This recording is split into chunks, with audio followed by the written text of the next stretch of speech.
Welcome to Real Estate Secrets Unlocked, the podcast that takes you inside the minds of the industry's top professionals, revealing their top secrets to success. I'm your host, Danielle Damianov.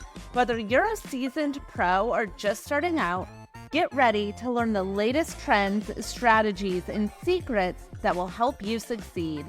Join us as we go beyond the basics and explore what it takes to make it in the world of real estate. So buckle up and get ready for a wild ride. This is Real Estate Secrets Unlocked. Hey everybody, it's Danielle Damianov with Real Estate Secrets Unlocked, and I am here today with Lisa Marie Platske, who is an amazing certified master leadership coach. She is also a regular contributor for Forbes. She coaches and has coached, I think, thousands of people worldwide. And she's the author of 7 books, as well as the founder of Upside Leadership Summit or Leader Summit. Which one? The Upside Summit. The Upside Summit. Okay. So thank you so much for being here. I really appreciate it, Lisa. Thank you. Thanks so much for having me. I'm excited about what we're going to talk about. I know. Me too. So I just basically told everybody a lot about you, but do you want to break it down just a little bit to kind of let everybody know really what you do? Sure. So what I do is grow leaders. That's the best way that I can say it is to grow leaders. And that's personally and professionally. I feel that leadership is something that is not an at-work activity. It's we make decisions and lead ourselves moment by moment. I believe that too. That's awesome. So now you got started into this. I mean, you've been doing this for quite some time now. Back in 2005? 2005. Yeah, that's when I opened the business, which is kind of incredible. Next month is my 19th year then. That I believe, if I do the math correctly. That's what that means. And it's been, I started in federal law enforcement, which is sort of an interesting transition, but I worked in the leadership capacity in there and also worked training leaders at the Federal Law Enforcement Training Center and then developing curriculum for the Department of Homeland Security post 9/11. And so the background, that I had, even though it was in law enforcement, also was in the leadership arena. Oh, wow. I love that. So it's very interesting for you to go from, law enforcement into leadership, even though you were doing the same thing. And I really think, a leader is a leader no matter what profession you're in, right? There's always going to be, leaders in every profession. So what made you want to get out of that and into coaching? That's the $1 million question, Danielle. And I'll tell you that I don't know that I wanted to leave law enforcement and, go into coaching. In fact, the truth is I never really wanted to do coaching. I loved law enforcement. I loved the work that I did. I loved the ability to be of service there. And I'm a natural born protector. So there was something about that and the challenging work that offered. I started out in the piers in New York, working both in Newark, New Jersey, as well as in the New York area. It was exciting. It was interesting work. And by a series of events, I happened to be somebody who met someone on the job at a training where they seated us alphabetically. My last name was Polanski. His last name was Platske. I don't hyphenate. I'd be Lisa Marie Platske. That's way too much for any podcast host to say. So, it's something where we then dated. We were not living in the same city. And when my husband proposed after several different moves around, and I think at the time he was working in California and I was working in Dallas, Texas, teaching at that leadership development center. And it became, how are we going to have 2 competing careers? How are we going to have 2 people with 24/7 careers? And I understand that in some industries that works. And what I found was I couldn't come up with the answer in my head. And so I looked at, well, what are the things that are most important to me? What are my core values? What's my mission? What is it that I want to do? And I made the decision to exit. And it wasn't even exiting into a business. It was exiting into nothing, which was one of the hardest things to do, because when you're someone who's an achiever, and I understand that you know this, that you're like, it's like, what's the next bar to, Right. you raise it, and you're gonna go after it. And so now here I am sitting in the living room going, this is great to have the option to do whatever I want, but this is scary as all heck, because I don't know what that really is going to be. And so I went in the avenue of possibly running several police academies and looking at different avenues, different doors, possibly an event planner or this. And my heart kept coming back to leadership, because of exactly what you said. Leadership is not something that is a title. It's not something that is that has to do with a position in an organization. Leadership is leadership, whether you have a small business, whether you're a solopreneur, whether you're working in the C-suite in a larger entity or an organization. You have the necessity, not just the desire, but the necessity to understand the decisions that you make will lead you to X location, or they will lead you far, far, far away from what you want. And so it was really my love for leadership and what it had, excuse me, and what it had done for my life. Like, leadership saved my life in the government. So because of that, it was exciting and terrifying all at the same time to open up a leadership evolution company. And I went into organizations and did training in conflict management, communication dynamics, and hiring and firing, and culture making, mission, vision, values, and all those elements. And then I found that when people would ask me, will you coach? I was like, no, I want the one-to-many. I want to go in and have the training seminars. But there were so many people that would say, I want your 7 pillars of leadership, and I'd like to work with you one-on-one. And I thought, I don't know that that's for me. But again, it's like, I realize that you understand sometimes, kind of like your move from Boston to Florida, where it's like you just get the nudge that you're supposed to do something. And so it kept showing up where it was like, I'm supposed to be in this coaching world as well. And so, I look back now and go, how did I get these programs and these retreats and these events? But I believe in the power of one. And so my one yes to coaching was also my one yes to say, what's the one thing that I'll do each year in business? So that's the journey, and so it wasn't like some people where it's like, yeah, this is I so want to open this up and I want a coaching business. No, it was like a circuitous path, to get me to where I'm at today. Funny how you said, you were the one-to-many, because I'm the same. Like, I have people that will ask if I'll coach them, and I've done group coaching, but a one-on-one coach, I'm like, I just don't, it's timing, I just don't have the time. I'd rather do a one-to-many, which, I want to bring something, and this might not really be the place to bring it up, but it's just something that I thought about. And so, one, I know you do retreats and you do the Upside Summit. And one of the things that I think not just me, but many people struggle with is you go to a 3-day retreat or you go to a 5-day retreat and you have so many pages of notes and so many things that you want to implement and so many things you're going to do.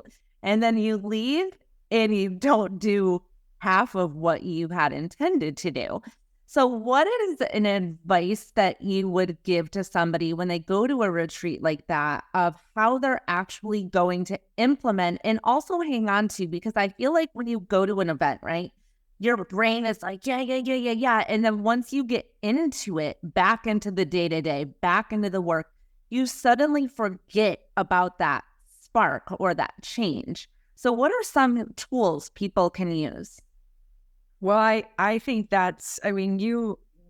this is right after my own heart. Like you saying that and bringing that up, this is like the perfect leadership question, because that's the reason why the curriculum that I have at the Upside Summit, I talk to people throughout the course of the event. Okay, you just had this module. What's the one action that you're going to take on this module?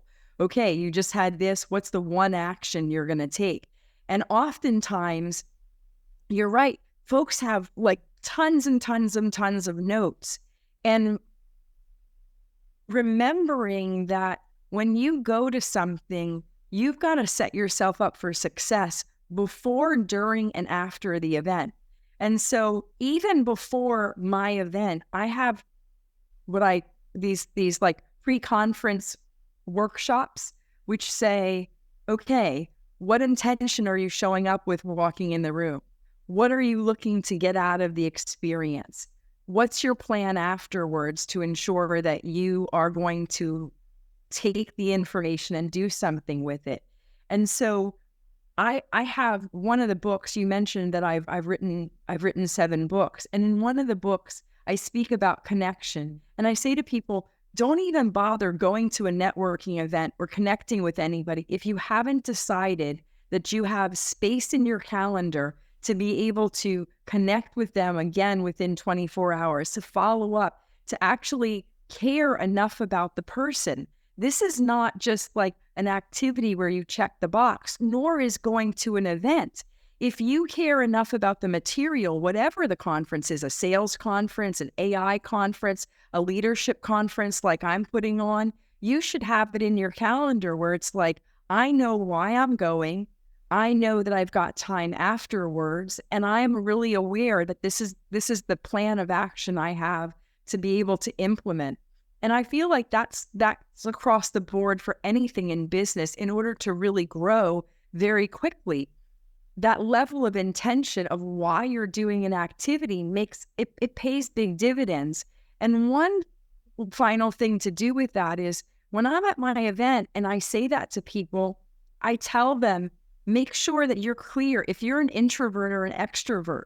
If you're an introvert, you should be back in your room at nighttime. You should be looking through stuff, having quiet time. If you're an extrovert, you should find 3 friends, 5 friends, and go out to dinner and have a conversation with the material. You should understand who you are in order to be able to have that material come to life for yourself and have a plan of action. And I do my event on Thursday, Friday, Saturday, not Friday, Saturday, Sunday, because I want folks to be on a plane on Friday.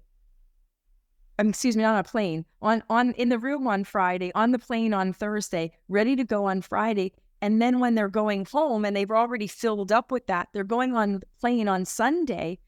Most people don't start their workday until Monday, and giving them the opportunity to have an entire full day where they're not scrambling out and then back at work, and telling them you need to, whatever you're committed to doing, the action that you take is far more important than all the material that you just received. And so much that I can say about that, because it's why I tell people at the end of events, what I hear every year is a week later from people, I'm not sure where to start. This is a lot of material. I came back and life came at me. And so I emphasize it over and over and over again, and have exercises to that to say, here's my commitment. Here's what I'm putting in the calendar. And then give them the opportunity to do a partnership with me where they're in the accountability of doing the work, because otherwise life happens. And I'm no different. I just canceled a conference I'm going at, was scheduled to go to, Danielle, because I don't have the time to implement it with my team before and after. So it's better for me to not spend the money and go. Right. One of the things, 2 things that really stood out to me for that is, number one is being intentional. And so when you talked about networking, and, just saying if I'm not going to, do my follow up, because that's really where the money is, right? If I'm not going to do my follow up, like if I'm going to lead generate, but I'm not going to follow up with my leads, well, then what's the point of lead generating, So it's being intentional with what the outcome is. And I think this just kind of like sparked another thing in my mind, is that I think that's where a lot of the hustle culture comes from, because we feel like we got to do this and do that and do this and do that. And our hustle, hustle, hustle, hustle, hustle with no intention. And that's why we're not getting to where we actually want to go quick enough, because we're just doing instead of taking a step back and figuring out and looking at what my to-do list is for the day. And is this going to get me to where I want to go? That's it. That is that. And I get angel bumps all over my body when you say that. Like that's the, in my 7 pillars of leadership, which is what I go through at the Upside Summit. That first pillar is start with a written plan. And people hear that all the time. Yeah, I should have a plan. Yeah, I should have a plan. I should have a plan. And they dismiss it. And it's start with a written plan, begin with the end in mind. And again, okay, I get it. You've heard it a million times. And what does it mean? It means that activities that you're doing have got to have the legs, so to speak. They have to be able to walk and actually create something greater. And every plan will get you, every action that you take in the plan will get you closer to what you want or further from what you want, depending on the amount of energy that you put into it. And I learned early on that I would show up at events and I would do what I was told to do, which was to network when I first started my business. And I would end up going to the next event and the next event and the next thing. And I would have this back then, a bucket of business cards and going, but I haven't had any real connection.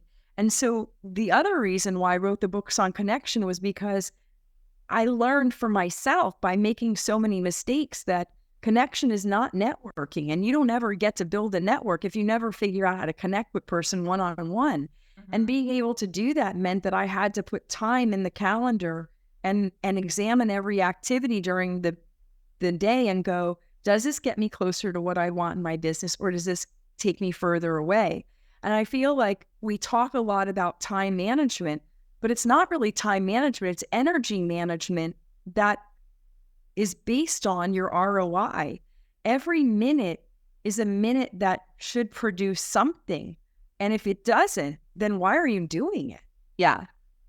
I feel like that has to go on a 3x5 card and or an alarm on your phone. In fact, I did set my phone up when I was having time management problems to where an alarm would go off every hour. And it said, is what I'm doing right now getting me closer to my goal. And that's what my alarm said.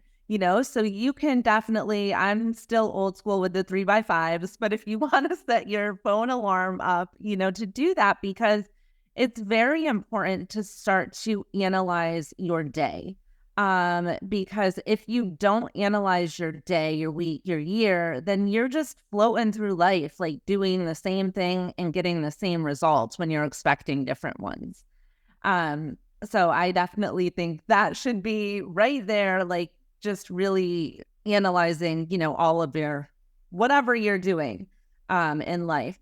So what do you see that most high achievers struggle with the most? That's a great question. And what comes to me immediately is not feeling like they're not doing enough, not doing enough, not enough time. And, you mentioned the 3x5 card, and I love that. There's a technique that I will use. It's called the SNAP technique. And I would put something on my phone that would remind me to snap out of it, whatever I was doing, to stop, to notice, like, why am I doing this? Ask the questions, like, is it getting me closer, and is it purposeful? And then the P is to pause, to pray, or to pivot. got to figure out where it is that I'm going, or if I'm going to just continue to stay the course. And so I can't tell you the number of conversations where it's about, I don't have enough time, and I don't know that this is, there's so much more for me to do. It's not happening fast enough. It's not, I'm not like, which again produces that, well, maybe if I hustle a little bit harder, maybe if I work a little bit longer, maybe if I sacrifice my weekends, maybe if I do this, that then I'll get to that magic place. And when I hear that, my conversations are often around, if you really want to be successful in business, you have to be really good at incompletion. You have to be really comfortable with incompletion, because there are going to be tasks every single day that are not fully complete. And if you did it all and got 100% of things off your plate, you wouldn't have a business anyway. So being comfortable with that and understanding that that's something that faces every single, entrepreneur, salesperson, business person, and I would say in certain industries even more than others, like industries like real estate, where it's like isn't there something else to do? It's interesting. I wasn't expecting this to happen, but it goes back to intention, which is, have you even defined what success looks like for you? Because otherwise you're just in chasing. And if you get to that point where there's that deep frustration, you'll act out burnout or get sick. Uh-huh. Well, and I think, so first of all, I love that SNAP. So it's stop, notice, what's the ask yourself, right? Yeah. Ask yourself. And then pivot, pray, or pause first. Yeah. Pause. Okay. Yeah. So love that. And I think the part of the ask, right, should be, if this is not getting me towards my goal, but it's a necessity, who can do this for me? Great. Because a lot of people will take on so much stuff. And like, I try to tell real estate agents or anybody, that's in a business, right? It's like, let's say you go to a restaurant, you're not going to see the chef seating people, taking orders, cleaning, bussing tables, cooking the food, But a lot of people will get into real estate or get into mortgage or get into these professions, financial advising, where you kind of feel like you need to be the one to do it all. And I feel like the public kind of thinks that we are the ones that do it all too. Like we're, in mortgage, taking the application, talking to the clients, ordering the appraisal, talking to but we have other people that are helping us, right? And so same thing with real estate and a lot of other professions, where you have to look at it like a business. Like, you need a team. So if you're doing something that is 100% necessary, but somebody else can do that a lot better, especially when you hate it. Like if it's the paperwork or the whatever, you're not good at it, you don't like it. So I think on the A part, asking yourself also, if it's a necessity, but I don't want to be doing it, well, then who can do it for me? Kind of like the who, not how. Absolutely, because there's those buckets of, work that's $10 work that's $100 work that's $1,000 work, whatever the value is that you place on, on that work and what results it produces. And so that examination, and I had to do that for myself as I did it as a physical, like SNAP, like rubber bands, where it was on my wrist, and so then I could look at it and it would remind me, in addition to having an actual alarm go off, until I got into the habit of, okay, I need to pause and ask myself, is this thing on my calendar the next best thing for me to do? Or is this just, is it really not a value add for where I'm at right now? And that requires a lot of shifting tasks around throughout the course of the day and the week and the month, depending on what else is coming up, what else I'm seeing and what else is showing up in the business. But I can't say that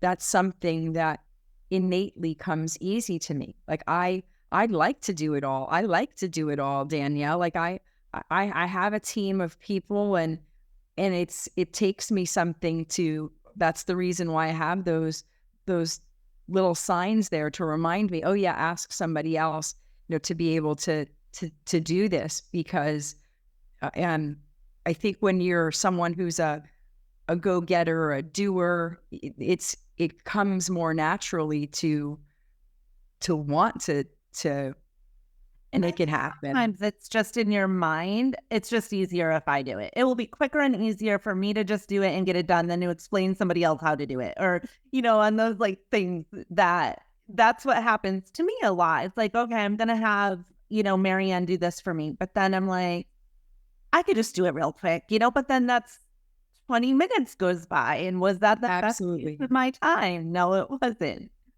So in light of, and I don't really know if you know a lot about this, but and one thing that you said when we were talking, and I don't remember if it was before we got on the podcast or on the podcast, but you made a comment about, and I can't, of course, remember exactly what it was right now. I know it will come to me.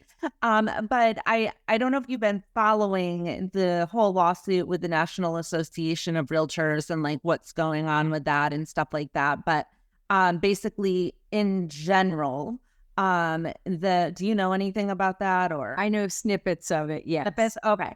So it's really going to change the way real estate agents do real estate. And I'm sure it's very, very scary when you have been doing real estate a certain way and used to it a certain way for a very long time. I mean, I know at least since 2001, which is when I got into the business, it's always been the same. So people are really going to have to change how they do business. There's going to be a lot of agents probably getting out of the business. And so what are some things that people can do to really start to identify, is this something that I want to stay the course and figure out, because it's also a commission-based business. So, or is this something like going through a change and a struggle like that and having your whole entire way of doing something completely change? What would you give advice to, or some things that they could think about? It's a great question, and I have been following. I have quite a few clients that have real estate investment businesses and focus on foreclosures, have different niche markets. And then also I've had been involved for many years with the Women's Council of Realtors and have spoken at NAR and spoken, in other facets within the real estate world at mortgage companies. And so it's something where I have enough people who bring it up and have my ear about it. And you're right, it's a big change. And what it reminded me of was when I was working in law enforcement pre 9/11, my agency was one thing. Post 9/11, my agency was a whole other different agency. And I remember when the change was taking place and the Department of Homeland Security was being founded, there were people who were completely oblivious, I would say, to the fact that this was really going to significantly impact the daily work they were doing, the way in which they were doing work, and the overall culture, especially with other agencies merging in and just the different personalities. And I was teaching at the Federal Law Enforcement Training Center, and there was a guy that raised his hand and asked a question, and he said, I don't think this is really relevant because it's going to go back to the way it was in about a year or so. They're not going to be able to keep this up. And I literally turned around, my eyes really big, oh my gosh, this person really thinks is it that we are somehow, that this law that's being enacted is going to somehow be rescinded and life is going to go back to the way it once was. And that's just not going to happen. And the dialogue became about navigating change and navigating change effectively rather than about the course material that I was at the time teaching. And so it reminds me of that because it's such a large shift. It's such a monumental shift. It's not just we're using this form and now we're not using this form. Right. It's no, the relationship with buyers and sellers and agents and representation is going to shift and change.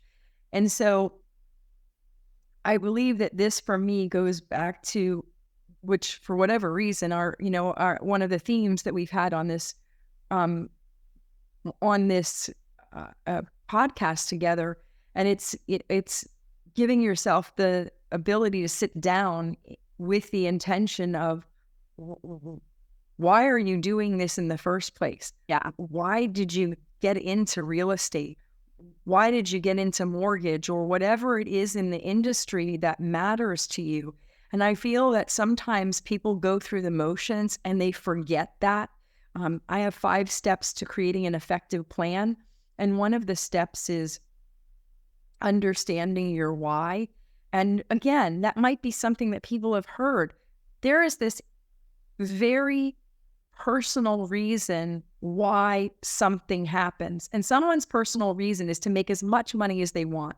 Like that can be a personal reason. And what I find is that humans as a whole, they want to do good. Like the majority of humans, and why they get into something has to do with a form of service. And there's a reason for it that goes beyond. But over time, when life happens and kids show up and hardship shows up and finances are tight and coping mechanisms are great, the dream that someone once had, it kind of goes by the wayside. I mean, as somebody who coaches leaders and personally gets into their lives, I mean, they come to the farm for retreats and we're looking and examining at all the areas of their life. I see how it's like there's a crossroads here and a crossroads here. And then they end up going like, what happened to that dream that once was? And so I feel that if you're in real estate and you don't have a real good idea as to why you're actually showing up and doing the work, that's really going to be a problem as the changes happen, because you've got to understand why you're doing that. And then second, after you have that examination and go, here's the reason why, and whatever, let's just say whether it's about money or whether it's about service, it doesn't matter. Once you understand that, I believe that what organizations forget is that all organizations are made up of people. And people have different ways of dealing with change, very different ways. As an individual, it's our personal responsibility as individuals to pay attention to how we navigate change. Some people run towards it, some people run away from it. I had to personally be responsible in the middle of that change in 9/11 to say, I'm either going to become a very angry person, or I'm going to have to figure out what tools in my toolbox I, as Lisa Marie, need in order for me to be a healthy leader, to be able to go out and do the work that I'm called to do. And so in real estate, as I'm having these conversations with people who are going, oh my gosh, what's going to happen? Oh my gosh, what's going to happen? I'm saying to them, what's the point in your life, where you're not healthy? Physically, emotionally, spiritually, intellectually, financially, relationally. Because if you're not healthy in those areas, when you're navigating change, it's going to be a really rough ride for you. But if you've got those areas dialed in, you can have anything come your way once you're clear about why it matters, and once you're really clear that you've got the mechanisms and the means to go through it.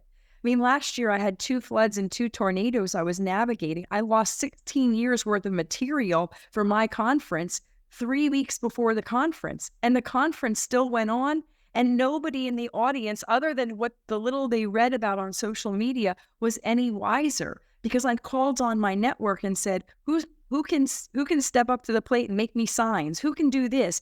Because we got to get it done. We got people coming. And a lot of times that doesn't happen because the leader themselves, the individual, the business owner isn't healthy enough to be able to do that. I take care of myself in those 7 areas. So when crisis or change or something happens to hit my industry, I'm dealing with it in a different way now. I don't have the big, like, it's not topsy-turvy or a roller coaster for me. Like I'm holding on because I've taken good care of myself. So hopefully those two things, they make sense to the navigating the culture shift. Absolutely. I mean, number one, identifying why you're doing it. And a lot of people will say, oh, for the money. But really, if you'd start taking that a step further, you're going to realize it's not for the money. What is the money going to do for you? So it's definitely a deeper why that you have to find out and getting real clarity. Are you happy doing this? Do you, what is the purpose in doing it? And then making sure, like you said, that you're really, financially, mentally, healthy in every other area, and having, I think, a positive outlook. A lot of it comes down to the outlook. And I think also to stop listening to what everybody else says on social media, because the truth is we really don't know what's exactly going to happen or how it's going to play out, or, 3 years from now, it's going to be probably just another day in real estate. Everyone's going to get used to it. And the newcomers coming in that have never experienced the before, it's going to be like, oh, this is how you do real estate. So anyways, I really appreciate you being on the podcast. Like, everything you said was amazing. I want people to know that you do have a summit in January, because I always seem to find out like a week before and I'm like, okay, well, I wanted to go, but I can't. So when is it? Do you have a place? And just real quick, we talked about kind of what it's about, but if you want to just let people know. Sure. So it is always in January. It's January 23, 24, 25. And like I said, it's a Thursday, Friday, Saturday. And we don't have a location with a contract signed. However, it's looking like it's going to be Arizona again this year. I prefer to go someplace that's a little bit warmer in the January months. And so looks like that's where it's going to be. And the 7 pillars of leadership, we've touched on a few, like here and there. It's day 1 is leadership and strategy, and we go through pillar 1 and 2, and day 2 is about partnership and positioning, and that's partnership and priority, and that's day 2, and day 3 we go pillar 5, 6, and 7, which is all about positioning and presence, and that's the agenda. And you leave with a plan and getting an opportunity to look in the mirror a little bit about what you want and why it matters to you. And I think the connections in the room are pretty extraordinary. I have people come back and they'll go, hey, I had somebody last year who he was in mortgages, and somebody else was not planning on buying a house. They had a conversation. He shared with them how they could, buy a home, and really easy, and they hadn't thought about it. They had a home. It was a second home, and 2 of them got together. So I find that the partnerships that happen in the room are kind of extraordinary, and he's seeing what comes of it afterwards is always inspiring to me. So networking is also part of it. Right. Well, that's because we do exercises, and so there's a lot of time for partner share. And when you have that much conversation, you really get to know somebody versus like just meeting them in the back of the room. Right. I love that. So where can people get more information on it? More information, upsidethinking.com, UPSIDE, and the word thinking.com. And the summit actually has its own website. It's upsidesummit.com. Got it. So if anyone wants to get their tickets now for next January, so that way you have your 2025 January planned, that's where you can find it. Thank you so much. This was awesome. I really learned a lot from you, and I'm sure everybody else did. So I appreciate you being on. Thank you. Thank you so much, Danielle. Thank you for having me. It was really a lot of fun. Well, that's a wrap. I hope you enjoyed today's episode of Real Estate Secrets Unlocked. Don't forget to subscribe to our show on your favorite platform, and we would love your feedback. Check us out on social and let me know what topics you want more of. Don't forget to like and subscribe to our channel and our show. I'm your host, Danielle Damianov, and until next time, stay motivated, stay excited, and keep growing in this crazy world of real estate. Thanks for listening to Real Estate Secrets Unlocked.